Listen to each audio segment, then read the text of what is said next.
الشيطان الرجيم بسم الله الرحمن الرحيم اليوم أكملت لكم دينكم أتممت عليكم نعمتي ورضيت لكم الإسلام دينا وقال النبي صلى الله عليه وسلم أنا خاتم النبيين لا نبي بعدي اللهم أيدنا بتأييدك اللهم أيدنا بتأييدك اللهم أيدنا بتأييدك يا رب العالمین۔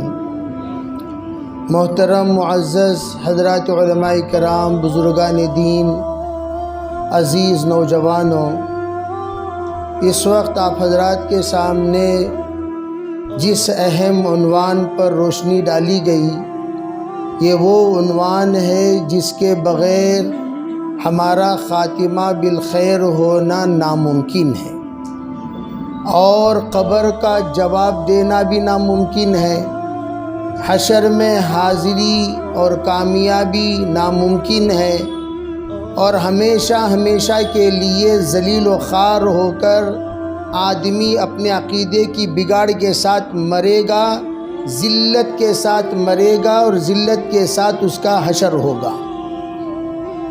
اس وقت ہم لوگ اس کو سرسری نگاہوں سے نہ دیکھیں۔ عام طور پر ہمارے بچے اس بات سے ناواقف ہیں، اور جہاں چکنا دیکھا وہاں پر مکمل طور پر پھسلتے چلے گئے، اور خصوصاً چرب زبانی سے بچے اتنے زیادہ متاثر ہوتے ہیں، جس نالائق کی آپ کو تصویر کے ذریعے سے آگاہی کرائی گئی۔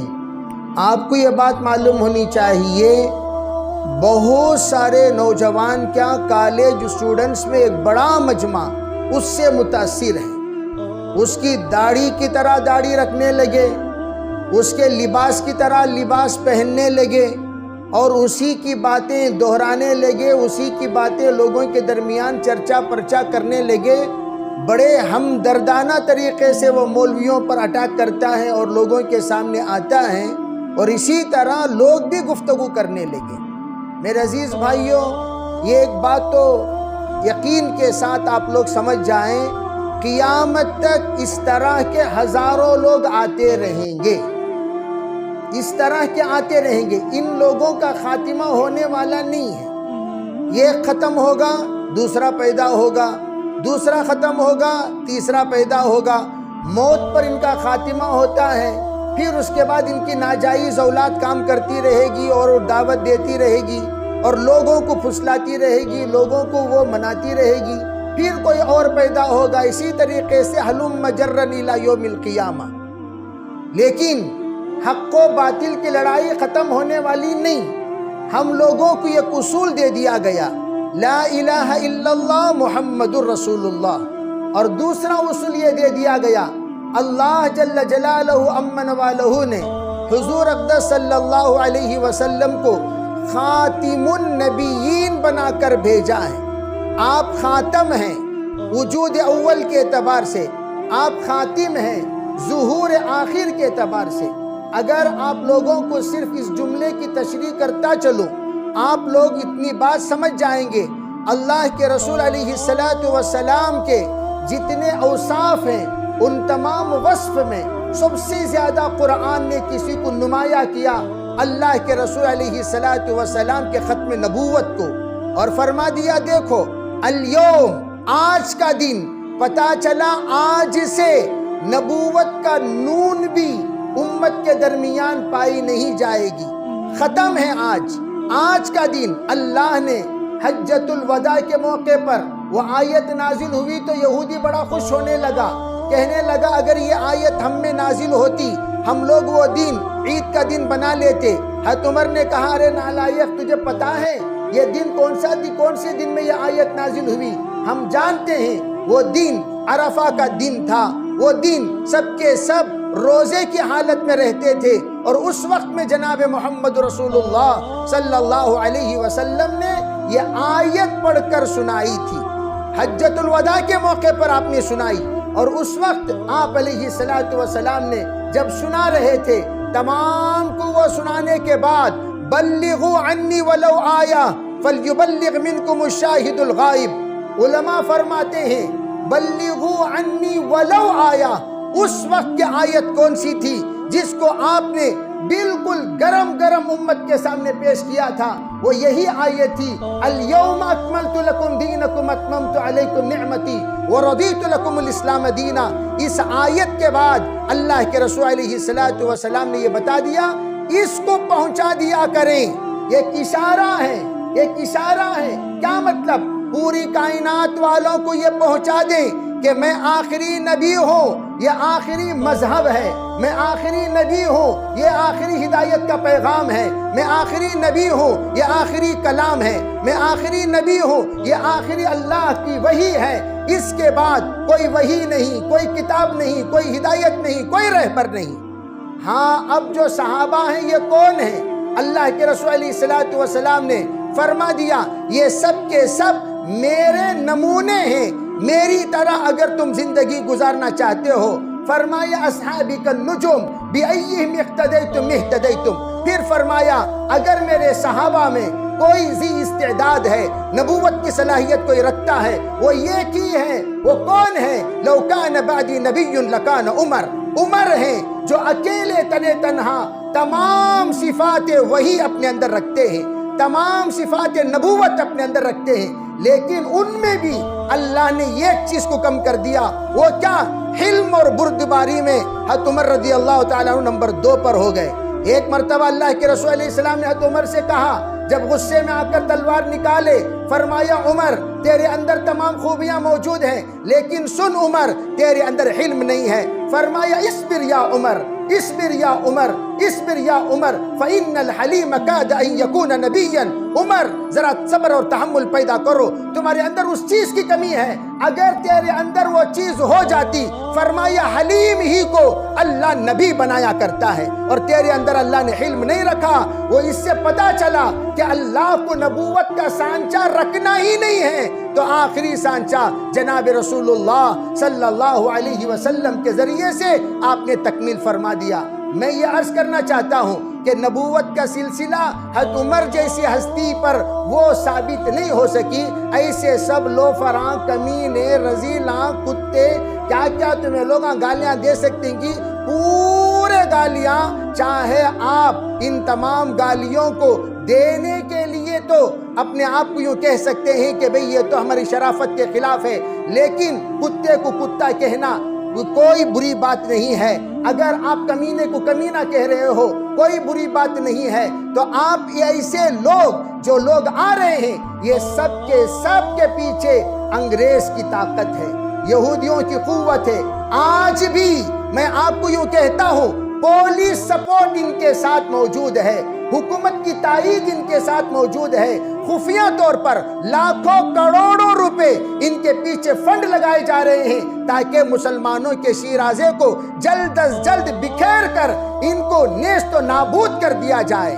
کہ یہ بات یقینی ہے و مسلم ہے، نور خدا ہے کفر کی حرکت پہ خندہ زن، پھونکوں سے یہ چراغ بجھایا نہ جائے گا۔ تو یہ تو طے شدہ ہے، ایمان والے جب تک دعوت و تبلیغ رہے گی کوئی گمراہ نہیں کر سکتا، جب تک علماء رہیں گے کوئی گمراہ نہیں کر سکتا، جب تک حق پرست رہیں گے کوئی گمراہ نہیں کر سکتا، جب تک حق گو رہیں گے کوئی گمراہ کر نہیں سکتا، جب تک ایمانی احساس رہے گا کوئی گمراہ کر نہیں سکتا، جب تک جہد مسلسل رہے گا کوئی گمراہ کر نہیں سکتا، جب تک علم حق رہے گا کوئی گمراہ کر نہیں سکتا، جب تک علماء دیوبند کی سرپرستی رہے گی کوئی گمراہ کر نہیں سکتا۔ اس بات کو یقینی طور پر آپ لوگوں کے دماغوں میں بسا لینا چاہیے، اور اسی لیے میں عرض کہا کرتا ہوں حضرت نے فرمایا علیکم بمجالس العلماء واستماع کلام الحکماء۔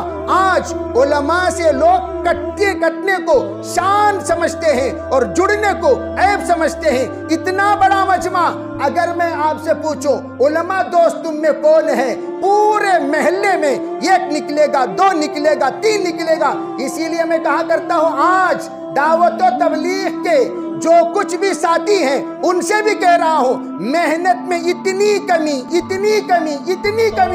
تھف ہے ہم لوگوں کی زندگی پر، شرم آتی ہے کارگزاری سنتے ہوئے۔ ماہانہ مشوروں میں مسلسل میں کارگزاری سن رہا ہوں، جہاں جہاں پر 10 20 جماعتیں نکلتی تھی آج 2 جماعتیں نکل رہی ہیں، جہاں پر 1000 ملاقات ہوتی تھی آج 100 ملاقات ہو رہی ہے۔ شرم آنی چاہیے۔ ہماری محنت میں جہاں کمی آئے گی ہمارے نسلوں میں مرتد پیدا ہوں گے، اس بات کو اچھی طرح سمجھ جائیں۔ میری بات نہیں ہے، حضرت مولانا یوسف رحمۃ اللہ فرمایا کرتے تھے، اگر کرنے کے کام نہیں کرو گے، کرنے کے کام میں سستی کرو گے، اپنے گھر والوں کو کام سے نہیں جوڑو گے، دین سے نہیں جوڑو گے، محنت سے نہیں جوڑو گے، علماء سے نہیں جوڑو گے، قرآن سے نہیں جوڑو گے، تمہاری آنکھوں کے سامنے تمہاری اولاد مرتد ہو جائے گی۔ اور آج میرے عزیز بھائیوں، کئی گھرانے وہ ہیں، کئی گھرانے وہ ہیں۔ آج ہی ایک صاحب کہہ رہے تھے کہ ایک میری بیوی کے سلسلے میں مجھے شبہ ہوا، یہ کچھ اور کلمہ پڑھ رہی ہے، تو میں گیا علماء کرام کو لے کر اس کو سمجھانے کے لیے، تو میری بیوی اتنی سخت ہو گئی، کہنے لگی میں مرتے دم تک یہی کلمہ پڑھوں گی، چاہے میرا شوہر مجھے چھوڑ دے، میرے بچے مجھے اس سے جدا کر دیے جائیں۔ اتنے سخت دل والے کیسے بنائے گئے، کس طرح؟ میرے بھائیوں یہ بات سمجھو، اولئک حزب الشیطان، ایک شیطان کی جماعت ہے، مسلسل کام کرتی ہے، لیکن ایک جگہ پر اللہ نے کہہ دیا اولئک حزب اللہ، ایک اللہ کی جماعت بھی ہے، مسلسل کام کرے گی۔ اس وقت یہ تمام جتنے ہیں یہی ہے اللہ کی جماعت۔ اللہ کی جماعت کون ہے؟ ہم ہیں۔ ہم لوگ کام میں سستی نہ کریں، دعوت و تبلیغ میں ہیں محنت کرو، جہد مسلسل کرو، مکاتب میں ہیں محنت کرو، مدارس میں ہیں محنت کرو، علماء ہیں اپنے اعتبار سے محنت کریں گے، اگر کوئی دانشور ہیں اپنے اعتبار سے محنت کریں، انشاءاللہ ہماری محنتیں اپنے اپنے میدانوں میں ہوتی رہیں گی۔ آج نہیں تو کل اللہ ہمیں اور ہماری نسلوں کو بچائے گا۔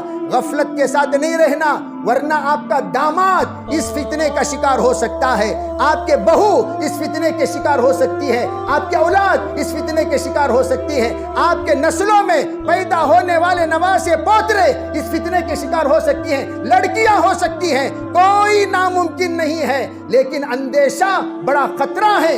اس لیے ہر ایک خاندان کو جوڑ کر سنبھالو، سب کا جائزہ لیا کرو، سب کو جوڑا کرو، اعمال کی طرف ترغیب دیا کرو، سب کو نمازوں پر جمایا کرو۔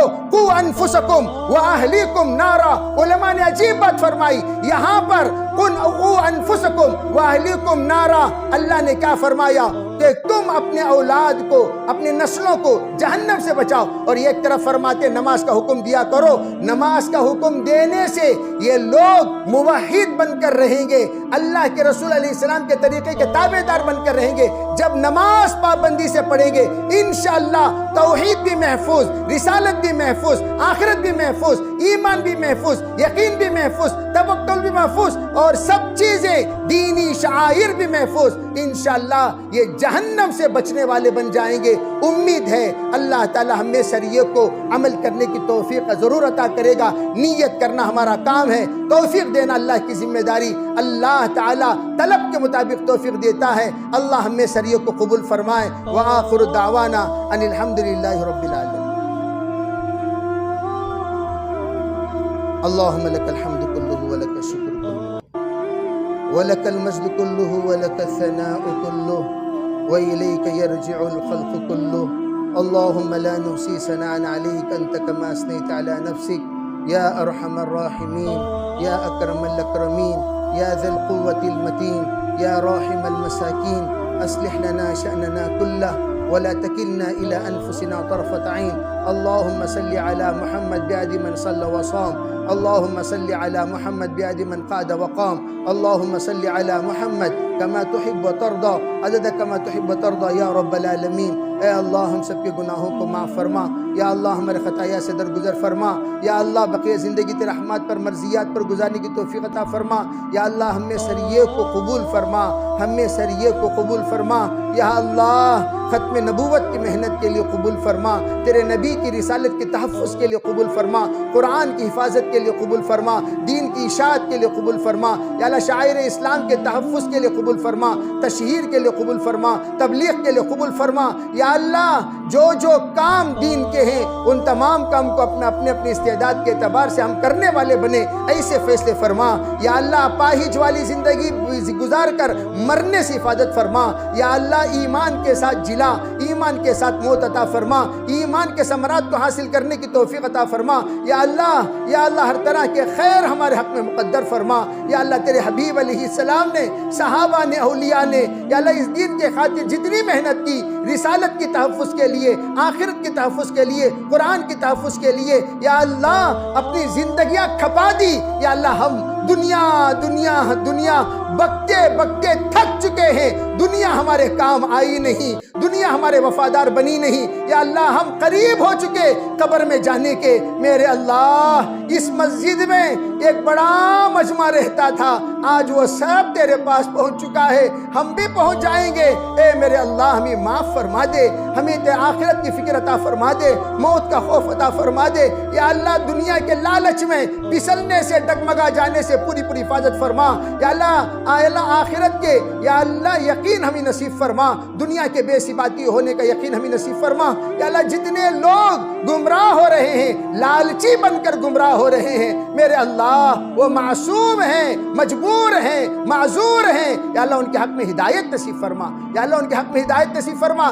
جتنے فتین ہیں ان کے حق میں ہدایت ہو تو ہدایت دے، ورنہ لا علاج بیماری میں مبتلا فرما کر عبرتناک موت عطا فرما، عبرتناک موت عطا فرما، عبرتناک موت عطا فرما۔ رحم کا، کرم کا، عفو کا، درگزر کا، یسر کا، سہولت کا معاملہ فرما۔ یا اللہ جناب محمد رسول اللہ صلی اللہ علیہ وسلم نے امت کے حق میں جو خیر کی دعائیں مانگی ہیں سب ہم سب کو نصیب فرما۔ یا اللہ جتنے شرور سے پناہ مانگی سب سے پناہ نصیب فرما۔ یا اللہ حاضرین مجلس بڑے درد لے کر زندگی گزار رہے ہیں، بڑے دکھ ہیں، بڑے حالات ہیں، یا اللہ ان کے حالات کا حل سوائے تیرے کسی کے پاس نہیں ہے۔ یا اللہ حالات کو حل فرما، حالات کو حل فرما، حالات کو حل فرما، حالات کو حل فرما۔ یا اللہ بیمار ہیں شفا دے دے، غلط مقدمات میں پھنسے رہائی کے فیصلے فرما دے۔ یا اللہ بہت ہی زیادہ پریشانی کو دور فرما۔ یا اللہ اپنے فضل سے، اپنے کرم سے یا اللہ ہماری دعاؤں کو قبول فرما۔ ربنا تقبل منا ما كان صالحا وصلنا ما كان فاسدا برحمتك يا ارحم الراحمين والحمد لله۔